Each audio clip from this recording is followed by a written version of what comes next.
Mga kababayan, nandito ho kami sa... Nandito tayo sa isang event. Event na, ano bang event to? CICC. CICC. Oo. Yung So, Community Outreach Drive. CICC, Sama-sama Community naman Outreach. ng fake news.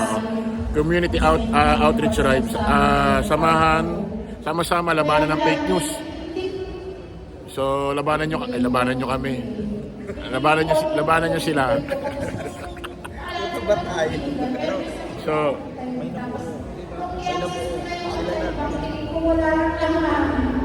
andito yung mga kasamahan natin. Boss Mike. Sila Boss Mike nasa kabila. Sila Mima wala pa. Tsaka sila Takero, sila Koy wala pa. Hindi pupunta si Tol Takay kung anong may stream. Sa mga. Dapat pala dinala kay microphone ko. Mga kababayan, andito yung mga kasamahan ho natin vlogger. At ongoing hong ini-interview si Undersecretary Aboy ng CICC. Ayan ha.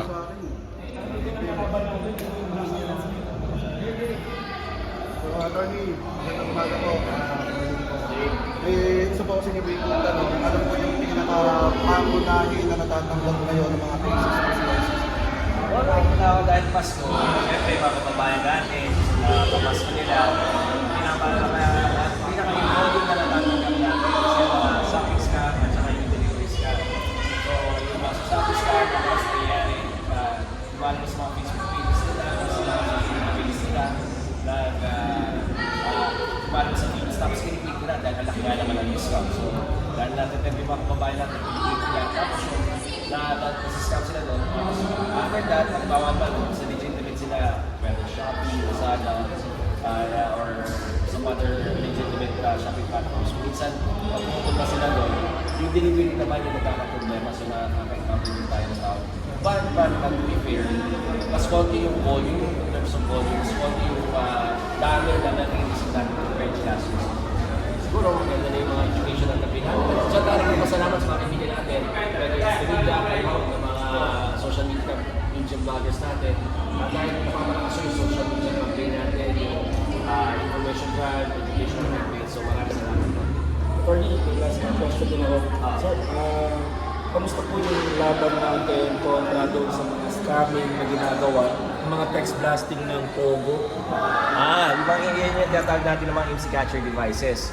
So yan, yung parang siyang device na nasa backpack lang, tapos nagbabato ng mga text blast, kinikat off niya yung signal ng mga legitimate telcos, binabato niya doon sa mga cellphones natin. So, pagpansin niyo, ikaw bro, ikaw smart, pero sabay kayo makaka-receive ng text na from one, ba, video man yan, ibang bangko man yan, Gcash.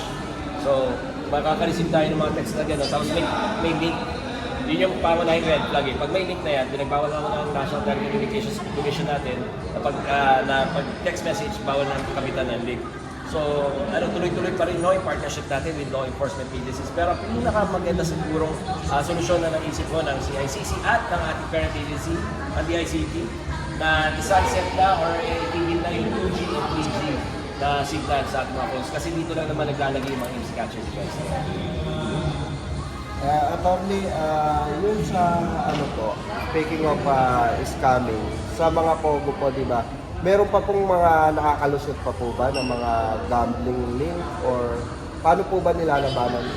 Ito yung laban talaga namin. Papatake down kami ng isang katutak na links. I think we're at 12,000 right now. So pag take down namin yan, napapansin namin may pinapalit lang ng mga links sa mga yan. So constant yung pakipagbulungan natin dito sa mga illegal gambling sites na to. So tuloy-tuloy pa rin efforts and hopefully we're working with yung executive natin at saka yung legislature natin na magkaroon ng additional budget para ma-expand yung both yung threat monitoring center at saka yung hotline ng mga agencies.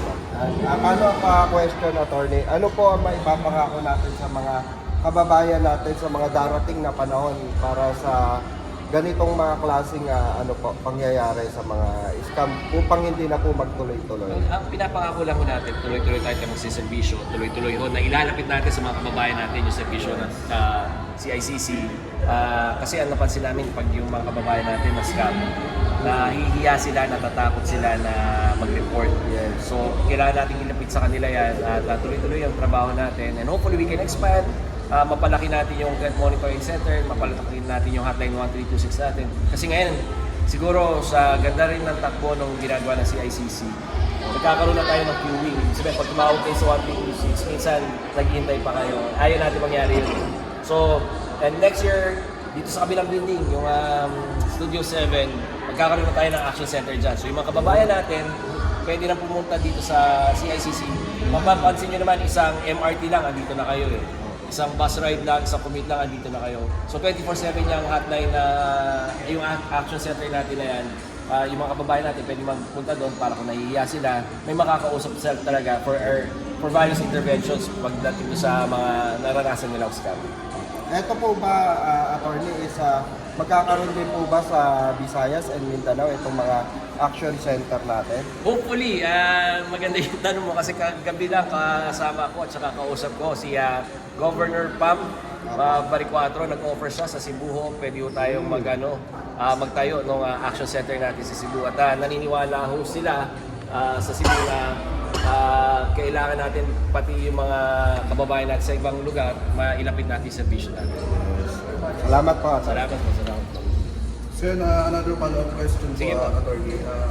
Alam naman po natin ang mandato ng ating mahal na Presidente about sa segue lang tayo ng konti sa issue ng Maanamadjang Flood Control. Of course. So hingi lamang po kami ng update doon po sa mga nagbalik po ng pera. Marami na po ba nagbabalik? So, sa mga nagbalik na pera, isa sa aking trabaho ngayon is pamunuan at maging chairman ng ICI Technical Working Group. So, sa aming pag-uusap, parang may nagbalik na ng pera, pero it doesn't mean na nagbalik na yung pera na ma-absorb sila na doon sa ginawa nilang pagkakasala o doon sa krimen na ginawa nila. Ibig sabihin lang doon, i-consider sila bilang state witness. Sabi nga namin, para ibig sabihin na nagbalik ka ng pera, paano na yung pambayad mo lang sa kasalanan? Ang mga diskaya po ba nagbalik na ng pera? Wala pa, sasakyan pa lang yata. Pero from our conversation and the report of AMLAC, marami na sila na fees na accounts ng mga mag-asawang diskaya. Attorney, if there is a go signal kay President Bongbong Marcos, handa ka naman bawian sila ng mga area. Wala naman sila. Oo naman. Actually, sa usapan namin with the TWG, nagkakaisa ko kami. All 24 or 26 agencies ng technical working group. Ito lahat ng mga ahensya ng gobyerno nagkakaisa sa efforts namin. Ang usapan nun namin, hindi namin dapat bawiin 100% yung ninakaw nila.